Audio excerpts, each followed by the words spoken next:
जी। अब एक ऐसा वर्ड प्रॉब्लम आ गया बच्चों। इस क्वेश्चन को देखने के बाद स्टूडेंट्स जब भी ये प्रॉब्लम कर रहे उन लोग डर जाते हैं क्लास में। अब ये फ्रैक्शन वाला वर्ड प्रॉब्लम किस तरह से करना है, या फिर अगर ये एग्जाम हॉल में डायरेक्टली ये क्वेश्चन देख लिए तो ये पक्का स्किप कर देते हैं। ये क्वेश्चन तो हमारे बस की बात नहीं है बोलिए।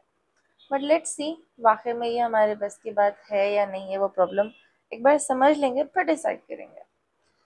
तो क्वेश्चन पढ़िए बच्चों। A fraction will be equal to 4/5 if one is added to both numerator and denominator. एक फ्रैक्शन में अगर हम one numerator as well as denominator में ऐड करें तो 4/5 होगा। पहले तो वो फ्रैक्शनिस्ट ना मालूम है अपने को, तो वो जो न्यू फ्रैक्शन है, let the fraction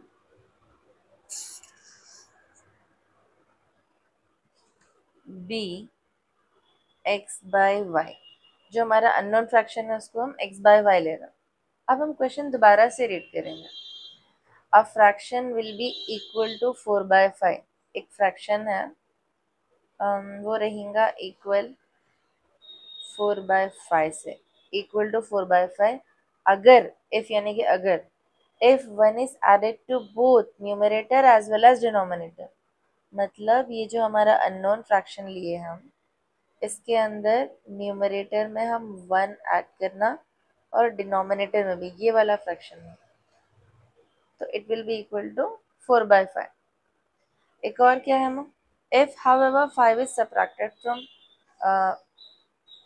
both numerator and denominator, the fraction will be equal to 1/2।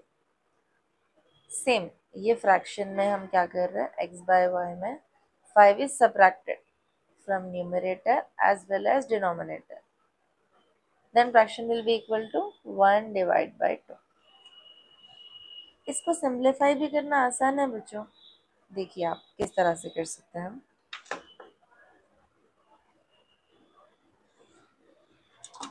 x by 1 x plus 1 by y plus 1 equals to 4/5। Cross multiply कर सकते हैं इसमें आप, यानी कि 5 डिवीजन में इधर आके मल्टीप्लाई होता, y प्लस 1 डिवीजन में इधर आ गया तो भी मल्टीप्लीकेशन होता। तो 5 into x plus 1 is equal to 4 into y plus 1। ये 5 दोनों से मल्टीप्लाई होता, तो 5 into x 5x plus 5 one ज़ा 5, 4 into Y 4y plus 4 one ज़ा 4। इन दोनों टर्म्स को अंदर ले लीजिए। 5x प्लस 5 साइंस ऑपोजिट हो जाते, तो -4y -4 equal to, right side में कुछ भी नहीं बचता तो 0। तो 5x -4y अरेंज करके लिख रहे, पहले x फिर y। 5 - 4 plus 1 equal to 0। इसको हम इक्वेशन 1 बोलेंगे।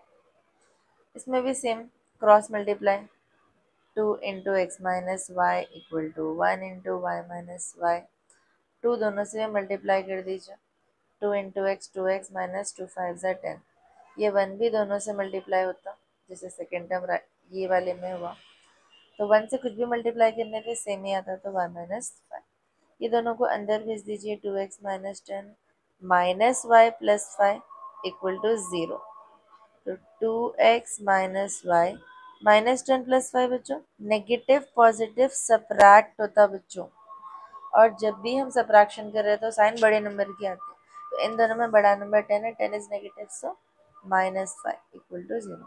इस इक्वेशन को सेकेंड इक्वेशन ले लीजिए। Solving equation 1 and equation 2।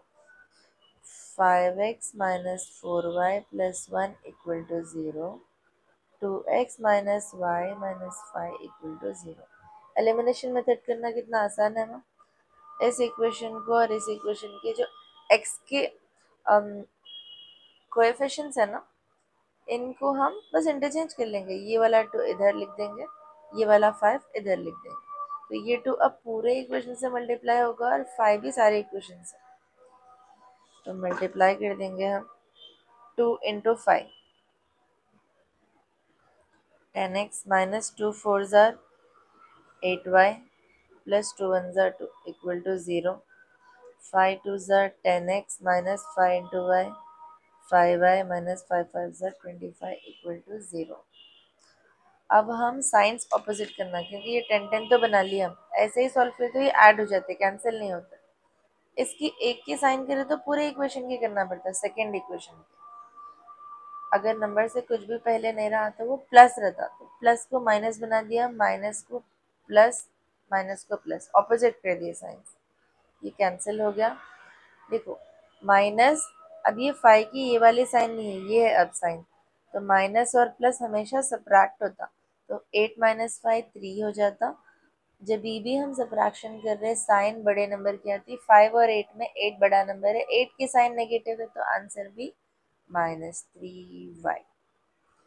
2 + 25 + 27 = 0, तो -3y, पॉजिटिव 27 राइट में भेज दो, negative 27, minus minus cancel, 3y = 27, y = 27 divide by 3, 3 1 3 9, y की वैल्यू 9। तो सब्सटीट्यूट y इन इक्वेशन 1 में करेंगे, 5x - 4y + 1 = 0, 5x - 4 into 9 + 1 = 0, 5x - 4 9 से 36 + 1 = 0, माइनस प्लस बच्चों सब्ट्रैक्ट होता, 36 - 1 35, इन दोनों में बड़ा नंबर 36 है, नेगेटिव है, तो आंसर की साइन पे नेगेटिव = 0, 35 राइट में भेज दीजिए, 5x = पॉजिटिव हो जाता, x = 35/5, 5 1 5 7 35, तो x = 7 आ गया। अब हमारे पास x की भी वैल्यू हो गई, y की भी आ गई, so therefore the fraction x/y is equal to x की वैल्यू 7/9, तो ये हमारा ओरिजिनल फ्रैक्शन है।